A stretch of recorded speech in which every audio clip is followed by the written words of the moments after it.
Even MBA graduates from some of the most elite schools are struggling to secure jobs. Now, I just made a video about that on my main channel, but in this video, I want to go more specific about my personal experience and how the MBA has impacted my life, as well as tactics that you should consider if you are thinking about getting into an MBA program.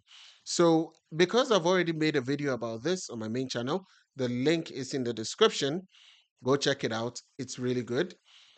I'm not going to read the whole article here. I've already done that on the other video, but I'll be giving way more context and I'll be skipping some things. And then I'll be talking about tactics to consider when trying to get an MBA. Okay, so this article is from Forbes. When Harvard MBAs can't find jobs, how the job market has changed. For decades, earning an Ivy League MBA has been considered the golden ticket to jobs everywhere. According to Fortune, a Harvard MBA is the best of the best. Okay, the rankings are very high, really good. In 2022, only 10% of spring MBA graduates from Harvard were still looking for work 90 days after graduation. Today, that number has ballooned to 23%. What does it say about the job market when nearly a fourth of grads at a top MBA program, the largest number in over 10 years, can't find work? Now, this is alarming, isn't it? It's definitely a bad market. So this part talks about how it's a bad market. Harvard's placements numbers trail every M7 peer, including Stanford, Columbia, Northwestern's Kellogg, and University of Chicago's Booth. Now, these are the top seven ranked MBA programs. They shuffle among themselves who is number one, but they are mostly always in top seven. We don't have jobs because we don't need jobs. Sounds like something an MBA student will say before a lecture on circular reasoning. Good joke. Um, so here they talk about what the implications are for Gen Z job seekers. Again, I'm scrolling through it because I've already read it in my other video.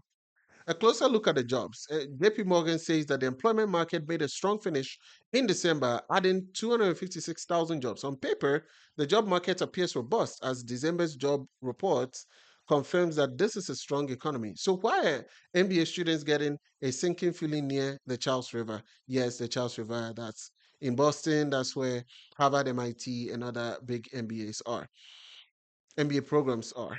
Um, Now, here's the thing. When they post job numbers, working in a warehouse is a job. Driving Uber is a job. Serving in a restaurant is a job. And the CEO of Apple is also a job. Jobs are jobs. So having big or large number of jobs added to the economy doesn't necessarily mean that top ranking firms or high paying jobs are on the rise. And I say that specifically because MBA graduates, this is the employment data for Harvard Business School class of 2024. The median base salary is $175,000. Yes, $175,000. That's what the middle of the pack is receiving. Some are making 200K plus. And so these are high paying jobs. And so when you post a large jobs number, it doesn't necessarily apply to MBAs. Again, I talk about this in the other video. And I also talk about how the biggest opportunities are in consulting, private equity, and technology, where this is finance. Now, let's talk about the private equity, consulting, and the finance bits. And then in this video, I'll give way more context about the technology than I did in the other video. Okay, so private equity and finance. Now you notice over here, investment banking or investment management are 5% and 6% respectively. Those are smaller than private equity. And the real question is why? I explained it in the other video that investment has become passive. More than 50% of invested capital is being invested passively through broad market indexes or indices, sorry, like the S&P 500, the NASDAQ, QQQ, and the likes. And so the whole strategy with passive investing is that you try to secure the lowest cost possible for the same benchmark.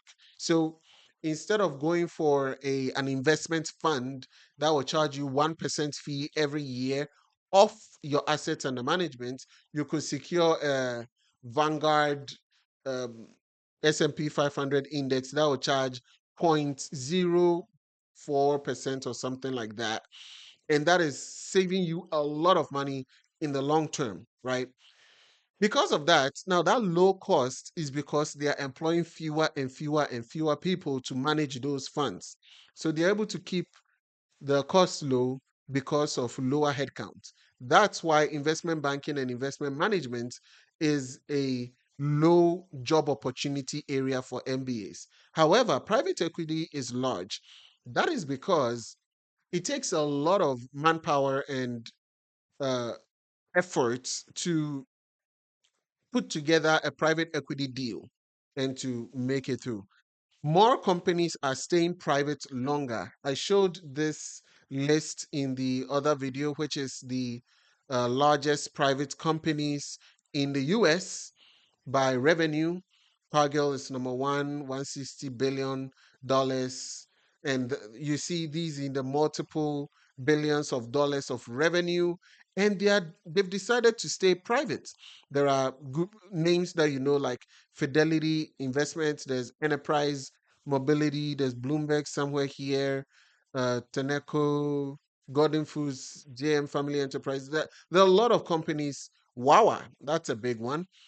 McKinsey and Company, the consulting firm, they are deciding to stay private. They're Bloomberg right here, $13.3 billion in revenue. They've decided to stay private, and a lot of companies stay private longer and they grow very big before they go into the public markets because the public market investing has become passive. So the elite wealthy people want to keep the company private for very long, build all the equity that they want to build, and then they'll go and enter into the public market and they'll cash out. And that's why most companies go public nowadays. But before then, they want to become as large as possible while private. And so private equity has increased. It has become a larger and larger chunk of the finance industry. And you notice that private equity funds now own some of the biggest food franchise chains. They own some of the hospital chains. Um, Adults, what do you call it, retirement housing, and there's been a lot of controversy that has come from that as well, but that has been an opportunity area. Okay, so all that said, now why did I get an MBA? The story about my background: I have an undergrad in petroleum engineering. Before graduating college, I started a business, an education consulting business, in my senior year, and I built it up, operating in 5 cities, employed over 16 people. I was doing really good for myself. This was back in Ghana where I grew up. And so I got to a point where the business was growing so fast that I started feeling insecure because my background was in engineering and I honestly didn't have a mentor. I didn't have investors. The support system that you typically have in the US for entrepreneurs who are being successful was barely available to me, right, as an entrepreneur in Ghana. So I decided to come get an MBA to come and study how to actually run businesses. Also, I wanted to come back to my passion, which is energy, because again, petroleum engineering, energy. When I came here, I got into energy and environmental sustainability, and I've been working in consulting for electric utilities and other utilities and businesses as well, but all within the energy ecosystem. Now, I got an MBA because I wanted to learn how businesses are run, like actually learn how to do it.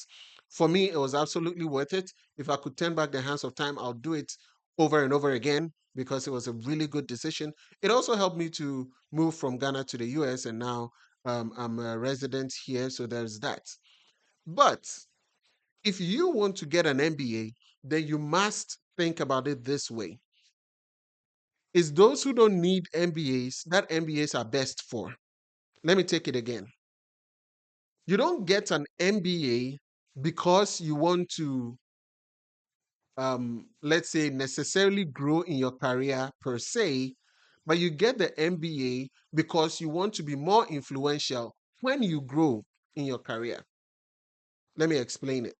Now, if you are in the finance industry, it's very typical that you do, let's say, 2 years in, let's say, investment banking, another 2 years in private equity, and then you do 2 years in business school to get an MBA, and then you go and become some high ranking finance person in some company, either CFO of a startup, or you um, go back into industry like consulting and consult for the finance industry. That is very typical.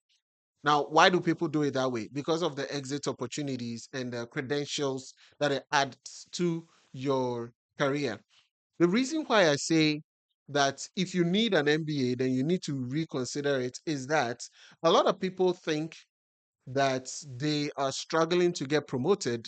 And so they should go get an MBA, which would then help them to get promoted. That's the wrong reason to get an MBA. You don't get an MBA because you want to get promoted. You get an MBA because you know you will get promoted, but you want to be efficient in a certain way.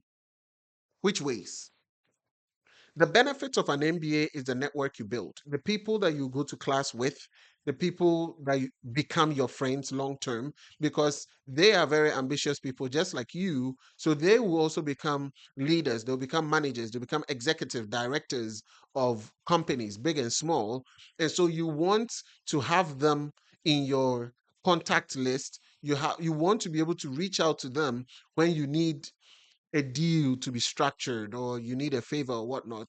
And you also want access to the alumni network of that MBA program because when you become an executive or a director, where you have to be structuring deals and everything, the people you know and the people who know you are the most relevant. That is why you get an MBA. You don't get an MBA because you want to learn how to become a leader. You get an MBA because you know you will become a leader and you want it to add to your effectiveness when you're a leader. I hope that went down very well. Now, of course, we looked at the Harvard numbers, which is talking about, business development, consulting, finance, general management, marketing, and the likes as the top roles. I realized I wasn't sharing. The functions are business development, consulting, all the way to strategic planning, a lot of strategy, marketing, and top management roles. This is because most people that get MBAs already have experience. They already have a successful career growing. Basically, you have to be successful to get into the MBA program. That's why the people who don't need MBAs are the ones who go get MBAs. Okay, but let's switch tactics. Let's look at my school. I went to Boston University, Questrom, right? And I'm bringing this because I want you to think about how the shifting job market could affect what you're trying to do in an MBA program. Again, for Questrom, which is Boston University, you see 16% consulting, 16% marketing and sales, not the same percentages, but these roles are also seen in the Harvard roles. Finance and accounting is here, general management. And then you see this one, product management, 10%. Product management is 10, project management is another 10. So 20% going to product and project management. But there was no mention of product and project management over here. There is general management, of course, but that is here, 12%. So why does this have a difference? That shows you that every business school has their own flavor of candidates that come through and the careers that they go into. So if you want to really consider an MBA program, you need to know what you want to achieve, and then that should influence the MBA program that you get. But back to product and project management. Now, this product management typically is within tech companies. And now I went to Questrom. Most of my friends who came from India for the MBA program became product managers. Most of the product management friends or classmates that I have were from India. The question is why? You see, I was speaking with some candidates who were in the MBA program, one of whom is from Ghana as well, and he wanted to become a product manager. I've considered product management for myself, but the real question is, why didn't he get to become a product manager, and why am I not? And I don't even think that I will become a product manager like my classmates. Why? This is just an example for tactics, but let's look at this article from a Substack. It says TLDR, too long didn't read. How many product managers are there globally? There are 850,000 active product managements in the world, managers in the world, and 50% of them are located in the top 11 hubs. What are the top 11 hubs? Let me zoom in so that you can see it better. Number one is USA, 47%.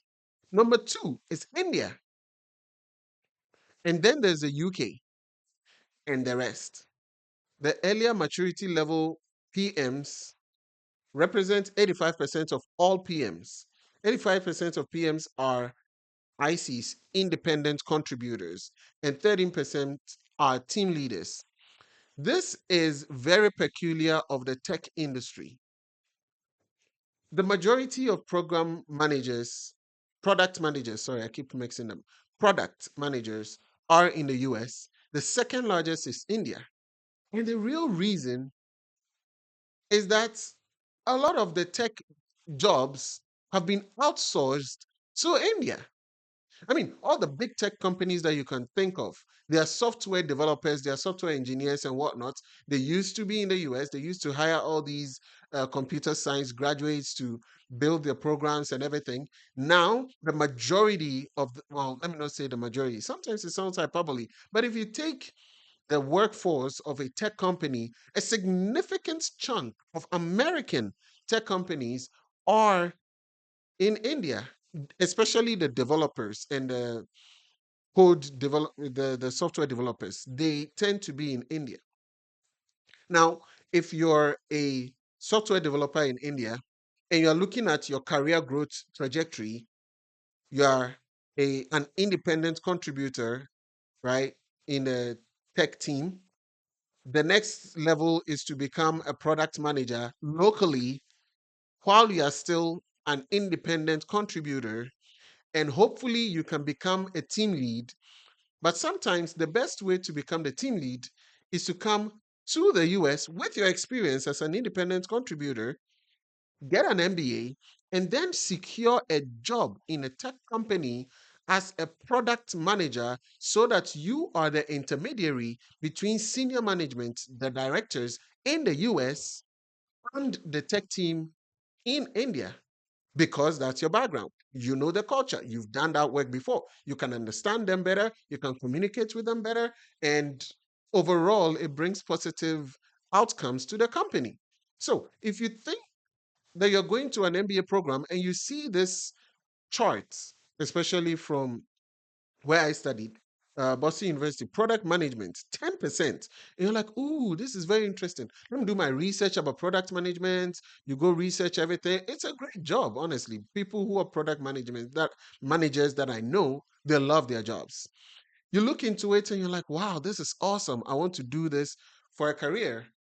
But you've not been an independent contributor before, especially you are not an independent contributor from India or other Asian countries or Eastern European countries where uh, software development labor has been outsourced, then your chances of actually getting it are slim.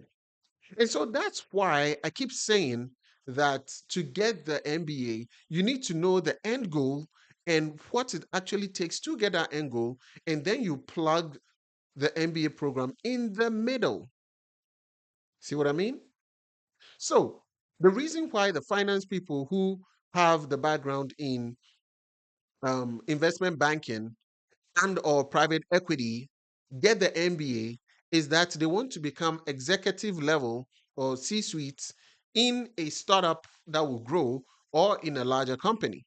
And for you to be in a director to executive level in that company, you need to know other executives in other companies. At that point, it's not about how talented you are or how strategic you are about how you think about business. It's about who you know.